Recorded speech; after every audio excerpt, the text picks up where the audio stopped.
حضرت ابو بکر صدیق کا زمانہ تھا تو ایک شخص ملک شام کا رہنے والا بڑا قرضہ چڑھ گیا اس پہ، تو وہ حضرت ابو بکر صدیق کے پاس آیا، کہنے لگا آپ امیر بھی ہیں اور امیر بھی ہیں، دونوں باتیں ہیں، ایک امیر یہ ہے کہ مسلمانوں کے سربراہ ہیں اور دوسرا اللہ نے آپ کو مال و دولت بھی عطا فرمایا ہے، تو میرے اوپر قرضہ چڑھ گیا تو مہربانی فرمائے۔ وہ کہتا ہے حضرت صدیق اکبر نے میرا ہاتھ پکڑا، گھر کے اندر لے گئے، باہر سے دروازہ بڑا اعلیٰ تھا لیکن گھر کے اندر گیا تو چارپائی بھی کوئی نہیں تھی، کھجور کی چٹائیاں بچھی ہوئی تھی، کھجور کی چھال کی، اور وہ بھی پھٹی ہوئی۔ فرماتے ہیں سیدنا صدیق اکبر نے بٹھا لیا مجھے اور مجھے کہنے لگے یار تجھے ایک عجیب بات نہ بتاؤں؟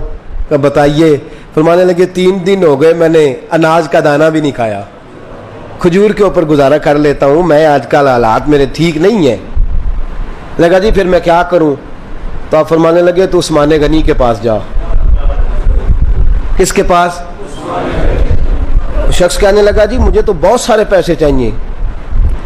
تو آپ نے فرمایا تیری سوچ وہاں ختم ہوتی ہے جہاں سے عثمان کی سخاوت شروع ہوتی ہے، تیری سوچ وہاں تو جو سوچتا ہے نا اتنے ملیں گے، تیری ختم ہوتی ہے سوچ جہاں سے عثمان کی سخاوت شروع ہوتی ہے، تو جا۔ کہنے لگا جی آپ کا نام لوں؟ فرمایا ضرورت ہی نہیں پڑے گی۔ کہا جی میں ذکر کروں گا کہ مجھے امیر المومنین نے بھیجا ہے۔ فرمایا ضرورت ہے، صرف اتنا تو جا کے بتانا کہ میں مقروض ہوں اور رسول اللہ کا نوکر ہوں صلی اللہ علیہ، اتنا بتانا کہ مسلمان ہوں، مصطفیٰ کا غلام، بس، اور کسی اضافے کی ضرورت۔ کہا جی وہ دلیل مانگیں گے؟ فرمایا عثمان خیرات کرتے تفتیشیں نہیں کرتا، عثمان اللہ کی راہ میں دیتے ہوئے تفتیشیں 10 روپے دینا اور 100 بات سنانا فقیر کو، تک تو نہیں نا، 10 روپے اور 100 قسم کے تانے نہ دے تو میاں چشم پوشی کر جا، تجھے کس نے اجازت دیا ٹٹولنے کی، پھولنے کی اور کرودنے کی؟ یہ حال اگر تیرے ساتھ کیا جائے، رب اگر تجھے ٹٹول کے دے تو تیرا کیا بنے؟ رب کریم اگر تجھے ٹٹول کے دے کہ پہلے بتا نمازیں کتنی پڑھی ہیں، سویرے اٹھتا ہے کہ نہیں، تو تیرا کیا حال ہوگا؟ تو ٹٹولتا پھرتا ہے 10 روپے دینے کے لیے۔ حضرت عثمان غنی کی عادت نہیں، وہ شخص کہتا ہے میں چلا گیا، پوچھتا پوچھاتا دروازے پہ پہنچا، دروازے پہ دستک دی تو حضرت عثمان غنی کے اندر سے بولنے کی آواز ہے، اپنے بچوں کو ڈانٹ رہے ہیں، کہتے ہیں او یار تم لوگ شہد کے اندر، دودھ کے اندر شہد ملا کے پیتے ہو، خرچہ تھوڑا کم کرو، اتنا خرچہ تم نے بڑھا دیا ہے، تم دودھ کے اندر دودھ بھی میٹھا شہد بھی میٹھا، ایک چیز کھا لو، کو بیمار ہو 2 چیزیں استعمال کرتے ہو۔ کہتے ہیں میں نے کہا ابو بکر تو بڑی باتیں بتا رہے تھے، اور اس قسم کے کئی واقعات حضرت عثمان غنی کے ساتھ ہوئے، وہ تو بڑی باتیں بتا رہے تھے اور یہ آدمی دودھ شہد سے لڑائی کر رہا ہے اور مجھے کئی ہزار درہم چاہیے، دینار چاہیے، مجھے دے گا؟ فرماتے ہیں اب وہ ڈانٹ کے باہر آئے، میں دروازے پہ تھا، آتے ہی کہنے لگے میں آیا نا تو جب میں نے السلام علیکم کہا تو وہ سمجھ گئے میں مسلمان ہوں۔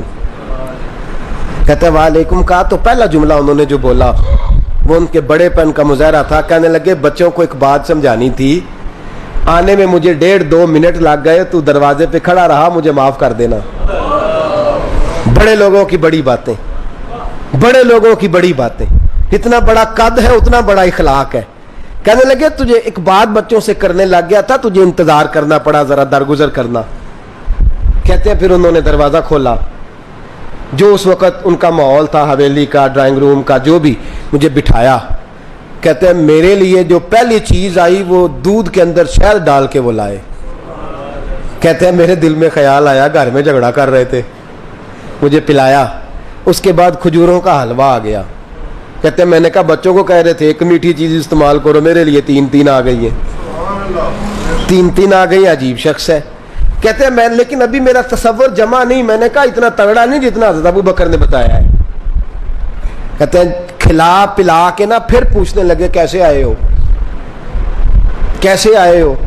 تو کہتے ہیں میں نے کہا کہ جناب میں مجبور ہوں، آج بہت سارے لوگ ہیں نا جن کے پاس کسی کی بات سننے کا ٹائم ہی نہیں، کہتے ہیں موٹی موٹی بات کریں، آخری۔ حضرت عثمان غنی پوری کھلا پلا کے کہنے لگے کیسے آنا ہوا؟ کہتے ہیں میں نے کہا جی میں مسلمان ہوں، ملک کے شام کے مضافات کے ایک گاؤں کا رہنے والا ہوں، کچھ کاروباری مشکلات آئیں تو میں مقروض ہو گیا، میرے اوپر قرضہ ہے، مجھے کچھ پیسوں کی حاجت ہے۔ فرمانے لگے میں نے کچھ پیسے کہا، انہوں نے ایک آواز دی تو ان کا غلام آیا ایک اونٹ کے اوپر لدا ہوا سامان لے کے۔ کس کے اوپر؟ اونٹ کے اوپر۔ کہتا ہے مجھے 3000 اشرفیوں کی ضرورت تھی، میں نے بتایا نہیں 3000 چاہیے۔ اونٹ آیا تو حضرت عثمان غنی کہنے لگے اس اونٹ پر تیرے لیے، تیرے گھر والوں کے لیے میں نے کپڑے بھی رکھوا دیے، کھانا بھی رکھوا دیا، اور 6000 اشرفیاں بھی رکھوا دیے، تو پیدل آیا ہے تو اب اونٹ لے کے جا۔ کہتے میں نے کہا حضور اونٹ واپس کون کرنے آئے گا؟ کہنے لگے واپس کرنے کے لیے دیا ہی نہیں تو تحفہ ہے، تو لے جا۔ کہتے ہیں میں کہاں سے چلا تھا ڈھونڈتا اور مدینے میں آیا، اور جب مدینے میں آیا تو پھر اللہ نے جھولی بھر کے عطا فرمایا۔ کہتے ہیں میری آنکھوں میں آنسو آ گئے، اور میں نے کہا حضور آپ نے تو میری ضرورت سے کہیں بڑھ کے نواز دیا ہے، مجھے معاف کیجئے گا، میں سوچ رہا تھا کہ دودھ شاید پہ گھر میں لڑائی ہو رہی ہے۔ آپ فرمانے لگے رب نے جو مجھے پیسے دیے ہیں اس لیے نہیں دیے کہ میری اولادیں موج مستی کرتی پھرے، میرے مالک نے مجھے نوازا ہے تاکہ میں محمد عربی کی امت کی نوکری کروں صلی اللہ علیہ۔ یہ سخاوت کا حال۔ فرماتے میں نے نہیں بتایا کہ مجھے سیدنا صدیق اکبر نے بھیجا ہے۔ فرماتے میں دروازے تک گیا تو میں نے کہا شکریہ، جزاک اللہ، آپ کی مہربانی۔ تو مسکرا کے فرمانے لگے میرا شکریہ ادا نہ کر، ابو بکر صدیق کا کر، میرا نہ شکریہ ادا کر، شکریہ ابو بکر صدیق کا جس نے تجھے یہ راستہ دکھایا ہے۔ فرماتے میں نے کہا حضور آپ فرمایا جاؤ جاؤ جاؤ تمہارا کام ہو گیا نا، تفصیلات میں نہ جاؤ۔ یہ شان سخاوت سیدنا عثمان غنی رضی اللہ تعالیٰ عنہ کی۔